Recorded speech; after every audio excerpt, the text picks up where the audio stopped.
আসসালামু আলাইকুম everyone, welcome back to my YouTube channel. আজকে আমি আপনাদের সঙ্গে শেয়ার করব কিভাবে ল্যাম্ব চপস বানানো যায়। তো তাহলে আপনারা 1 কেজি আমি নিয়েছি, মেবি 1 কেজি থেকে আরও একটু বেশি হবে ল্যাম্ব চপস। দেখতে পাচ্ছেন ল্যাম্ব চপসটা অনেক বড় বড়, এইগুলো গ্রিল করলে অনেক মজা লাগবে এই ল্যাম্ব চপসগুলো। সো না, আমাদের ল্যাম্ব চপসটা রান্না করার জন্য বানাচ্ছি। সো নাও আমরা একটা পাত্রে পরিমাণ মতো তেল দিয়ে দিলাম এবং তেলটা গরম হওয়ার পর্যন্ত আমরা একটু ওয়েট করব। তারপর আমাদের মশলাগুলো দিয়ে দেবো, যেমন কি দারুচিনি বলে এটাকে, সরি, এবং তেজপাতা, এবং আমি পেঁয়াজ অলরেডি কেটে রেখেছি। এটা আসলে এই রান্নাটা আমার মামি করছেন, আর আমি ওনাকে পেঁয়াজ কেটে দিয়েছি বা ওনাকে হেল্প করে দিলাম। সো আমরা অলরেডি পেঁয়াজ কেটে ফেলেছি। তারপর আমাদের রসুন দিয়ে দিলাম, ফ্রিজের রসুন এবং আদা দিয়ে দিয়েছি।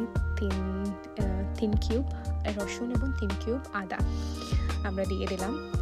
এই যে পেঁয়াজ দেখছেন একটু কম, কিন্তু আমরা পরে আবার অ্যাড করেছি পেঁয়াজ। এটা মেবি ভিডিওতে আসছে হয়তো, আমরা অ্যাড করেছি পেঁয়াজ। তাহলে আমরা রেখে দেবো পেঁয়াজটাকে একটু নরম হওয়ার জন্য। তারপর আমরা দিয়ে দেবো আমাদের ল্যাম্ব চপসগুলা লবণ দিয়ে। তারপর দিয়ে দেবো আমাদের ল্যাম্ব চপসগুলা। দেখতে পাচ্ছেন ল্যাম্ব চপসগুলো অনেক বড় বড়, মাশাআল্লাহ। আর এই ল্যাম্ব চপসগুলো অনেক মজার। আর কত আছে না, কত গরুর মাংস বা মুরগির মাংস রান্না হয়েছে সুন্দর করে, কিন্তু ওই মজাটা পাওয়া যাচ্ছে না। আর ওই ল্যাম্ব চপসগুলো পুরোপুরি গ্রিলের ল্যাম্ব চপস, লাইক দেখলেই বোঝা যায় এত বড় বড় ল্যাম্ব চপস, মাশাআল্লাহ। গ্রিল করলে অনেক মজা লাগে। আর তো আমরা ল্যাম্ব চপসগুলো একটু ভারী না, তো আমি এক হাত দিয়ে আমার ক্যামেরাটা ধরলাম, আর অন্য হাত দিয়ে আমি একটু আস্তে আস্তে নাড়িয়ে দিচ্ছি। তারপর আমার মামি আমাকে হেল্প করলো, বললো তুই ভিডিও কর আর আমি আমার করে নেব। তারপর একটা টমেটো অ্যাড করে দিলাম। ওরা এত বেশি টমেটো পছন্দ করে না, কিন্তু আমি অনেক পছন্দ করি টমেটো। আমি যখন রাঁধি, আমার এভরি রান্নায় আমার টমেটো লাগবেই। আমি বুঝি টমেটো দিলে রান্নাতে অনেক স্বাদ আসে এবং একটু টক ভাব আসে, অনেক ভালো লাগে। সো এখানে আপনারা দেখতে পাচ্ছেন যে এই ল্যাম্ব চপস থেকে পানি অনেক বের হয়ে গেছে। তারপর আমরা আমাদের মশলাটা দিয়ে দেব। এখানে 1.5 টিস্পুন আমরা দিয়ে দিলাম আমাদের হলুদ, তারপর মরিচ আপনাদের পরিমাণ মতো।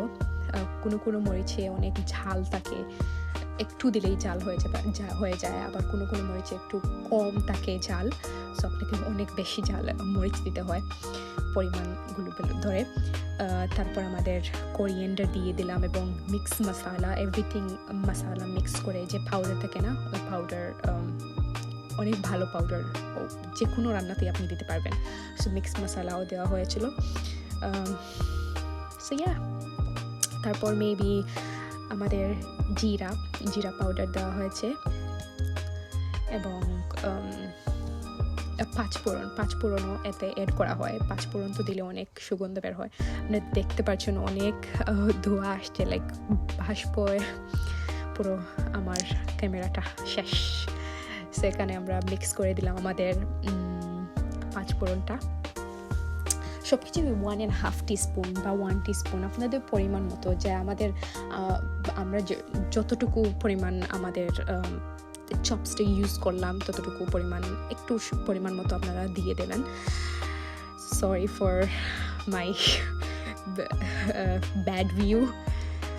তো এখানে দেখতে পাচ্ছেন যে খুব সুন্দর করে কেয়ারফুলি আমরা আমাদের ল্যাম্ব চপসটাকে দিয়ে দিলাম।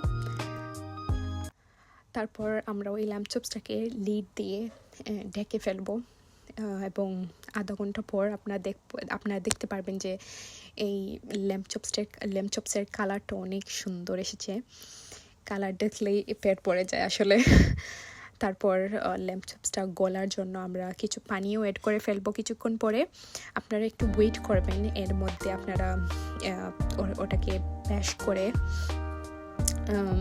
নেড়ে নেড়ে দেবেন, ভুনে ফেলবেন তারপর পরিমাণ মতো পানি দিয়ে, যাতে ল্যাম্ব চপসটা নরম হয়ে যায়, এইভাবে পানি দিয়ে রেখে দেবেন যতক্ষণ পর্যন্ত না আপনাদের প্রেফারেন্সের মতো নরম বা শক্ত হয়েছে, আপনারা রেখে দেবেন। সো দেখেন আমাদের ল্যাম্ব চপসটা রেডি হয়ে গেল, অনেক সুন্দর কালার হয়েছে মাশাআল্লাহ।